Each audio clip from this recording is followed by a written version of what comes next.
तो आज हम संविधान के मूल अधिकार के बारे में जानेंगे कि संविधान के मूल अधिकार क्या होते हैं तथा इनके अंदर कॉन्स्टिट्यूशन में क्या क्या प्रोविजन दिए गए हैं तथा इनकी कौन कौन सी कैरेक्टरिस्टिक यानी विशेषताएं होती है। चलिए हम संविधान के मूल अधिकार यानी कि फंडामेंटल राइट्स के बारे में जानते हैं। ओके, तो देखिए अब हम जानते हैं कि संविधान के मूल अधिकार क्या होते हैं। तो देखिए संविधान में उल्लेखित जो अधिकार है, संविधान के अंदर जो उल्लेखित अधिकार हैं उनमें से जो व्यक्ति के भौतिक और नैतिक, खास करके भौतिक यानी फिजिकल, जिसमें उसका सामाजिक, आर्थिक और राजनीतिक जीवन को सुगम करते हैं और सरल बनाते हैं और उसके नैतिक विकास में सहायक करते हैं, कौन? संवैधानिक अधिकार। दूसरे जो संवैधानिक अधिकार होते हैं, जो संवैधानिक अधिकार होते हैं वो राज्य के खिलाफ अधिकार, राज्य के खिलाफ व्यक्ति की आजादी को सुनिश्चित करते हैं। किसके? राज्य के खिलाफ व्यक्ति की आजादी को सुनिश्चित करते हैं।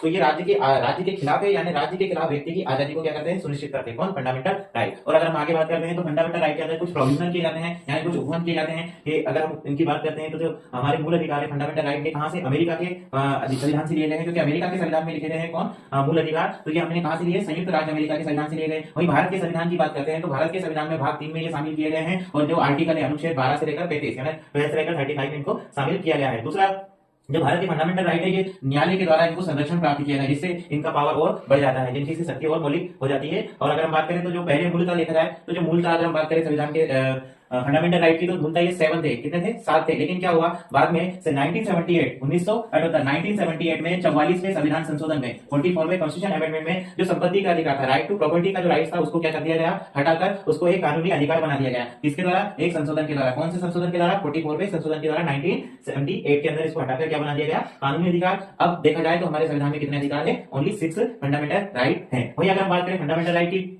तो इसकी कुछ कैरेक्टरिस्टिक्स है, कुछ विशेषताएं हैं। तो हम जैसे देख पा रहे हैं, जैसे ये न्यायिक चीज है, अगर इसमें हनन होता है, कोई व्यक्ति आकर फंडामेंटल राइट का मिसयूज करता है तो हम सीधे सुप्रीम कोर्ट, हाई कोर्ट जा सकते हैं। वहीं दूसरी बात करें, नेक्स्ट बात करते हैं तो सुप्रीम कोर्ट इसका संरक्षण करता है। इनका सुप्रीम कोर्ट के द्वारा इनका संरक्षण की सुविधा प्रदान की जाती है। और जो अधिकार होते हैं वो राज्य के खिलाफ होते हैं। और दूसरी अगर नेक्स्ट बात करें तो ये सीमित नहीं है। कैसे? जो संविधान के जो फंडामेंटल राइट है दिए गए वो सीमित नहीं है, क्योंकि राज्य इनको क्या कर सकता है? असीमित कर सकता है। मतलब ऐसा हो सकता है राज्य इनको सीमित कर सकता है। कैसे सीमित कर सकता है? राज्य कॉन्स्टिट्यूशन अमेंडमेंट के माध्यम से, आर्टिकल 368 यानी 368 के संविधान संशोधन के माध्यम से इनमें संविधान में संशोधन कर इनको कम बढ़ा भी सकता है और इनको कम भी कर सकता है। किसको? फंडामेंटल राइट को। क्योंकि हम देख चुके हैं कि पहले 7 थे तो अब 6 कर दिए गए, तो आर्टिकल 368 के माध्यम से इसको कम ज्यादा कर सकता है। वहीं अगर हम बात करें जब देश के अंदर इमरजेंसी लगती है, तो आर्टिकल 352 के माध्यम से क्या होता है कि संविधान की जो मूलतः जो आपके फंडामेंटल राइट है उसमें सिर्फ 2 फंडामेंटल राइट, कौन से? 21वां और 21वां, यानी 20वां और 21वां जो संविधान का अनुच्छेद दिया गया है आपातकालीन में, ये दोनों फंडामेंटल राइट 20 और 21 को छोड़कर बाकी सभी फंडामेंटल राइट्स को क्या कर दिया जाता है? निरस्त या निलंबित कर दिया जाता है। ठीक है, तो अब हम देखेंगे कि कौन कौन से फंडामेंटल राइट्स होते हैं।